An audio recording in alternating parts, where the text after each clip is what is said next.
Good morning, students. It's our last topic of chapter number 5, that is rights and responsibilities.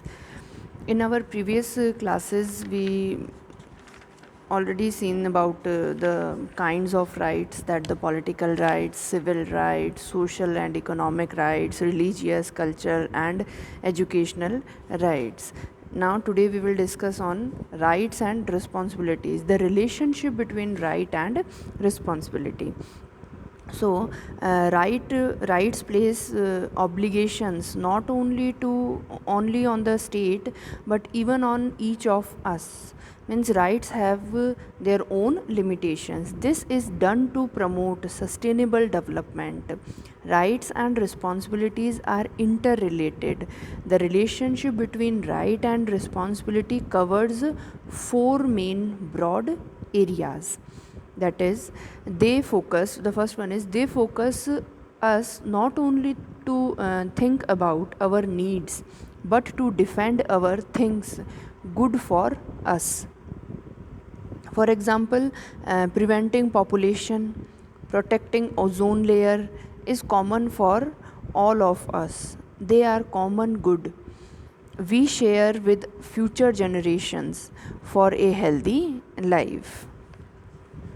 Second, if we have a right to express our choice, even others have a right to express their own choice.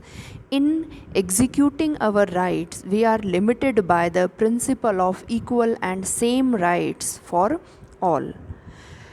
When we use our rights, conflict is in, inevitable. For example, right to freedom of expression allows me or allow us to take pictures, but I have no right to interfere in someone's private life by taking such type of picture. We can take picture of nature, the natural scenes, the or the other monuments and all that, but we don't have a right to take a picture of a couple, of an individual person, of anyone's house without his or her permission. Next is, a citizen must be aware about the limits on his or her rights. Thus, while we have civil liberty, national security may place limits on our liberty. Thus, though rights are not absolute, eh, we need to be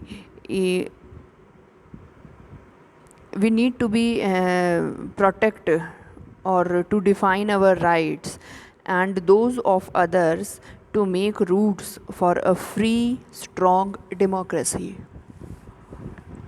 Now, the kinds of right means the abstraction on rights. A duty is an obligation imposed by law on an officer or an individual. And we have two types of duties, one is moral and second is legal duty. In moral duty, there are duties which cannot be enforced by the law of the land and are dependent upon force of public opinion. Or legal, they are obligations which have to be fulfilled. If we do not follow these types of duties, then state may punish us. Or for example, that duties towards the self, like to do some useful work, develop the scientific tempers, develop the humanism and spirit of inquiry. Or duties towards the society means the family, village, town, cities and etc. Proper education, provide the opportunities of proper education to children, to look after the basic need of a family, or provide the basic job opportunities, follow the rules of the civic behaviors. And state and society's duty to abide by the constitution, respect the laws of land, the national, respect the national anthem and national flag, uphold the national integrity of India, compulsory join the military in case of war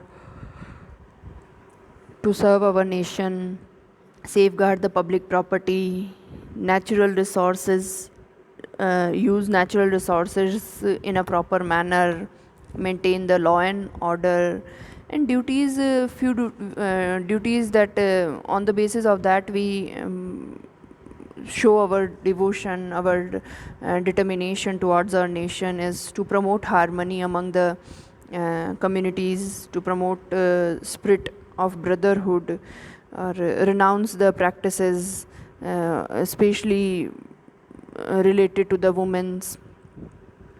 Human society rise the above narrow considerations to promote cooperation among the nations, respect the international laws, means the foreign policy and all that, respect the norms and criteria of UNO because it is the international organization, and we are the member of it from 30th October of 1945, and to maintain just and honorable relations among the states, and to promote democracy, miscellaneous duties to promote democracy, to promote tolerance and coexistence, to prevent hoardings and monopolization, to avoid wastage of public funds.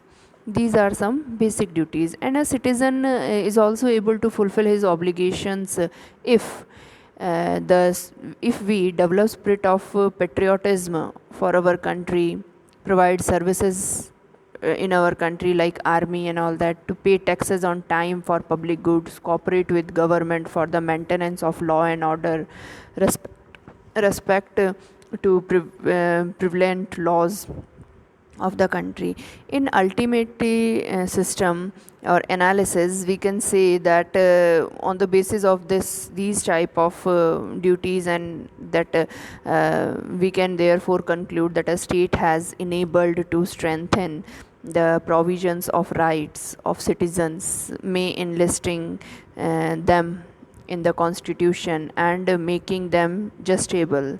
However, to maintain the dignity of individual and for the enablement of continuous enjoyment of these rights, the state has imposed certain restrictions according to the condition and situation and criteria of that particular point of time and demand of that situation, by imposing a set of limitations so that no one can interfere upon the rights of the others.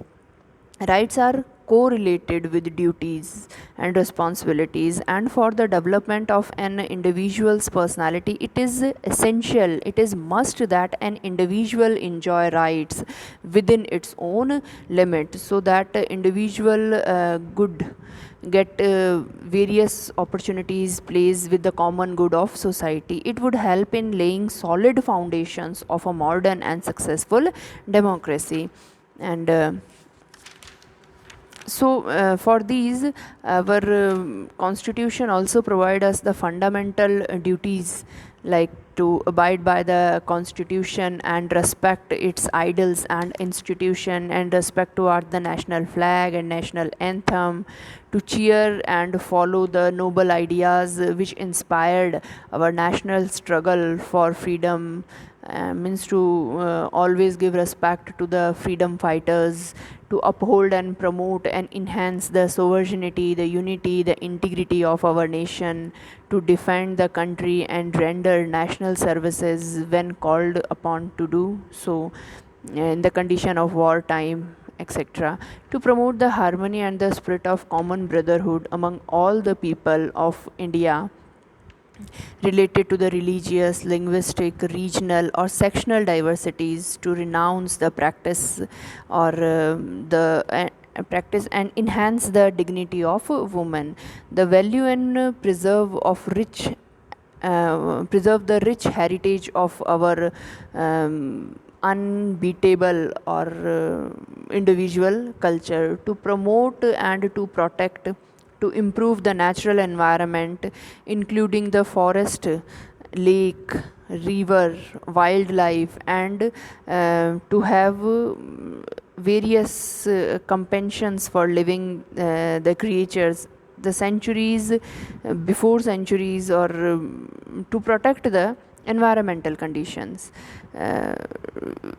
to develop the scientific temper, humanism, and the spirit of inquiry and reform, to safeguard the public property and to abjure the violence, So these are the basic components. On the basis of this, we can say that there is a strong relationship between the right and responsibility or duty. These duties means fundamental duty has been added to the Indian Constitution by 86th Constitutional Amendment of the Constitute in 2002. So it's your fifth chapter. In our next class we will discuss our next chapter, that is development.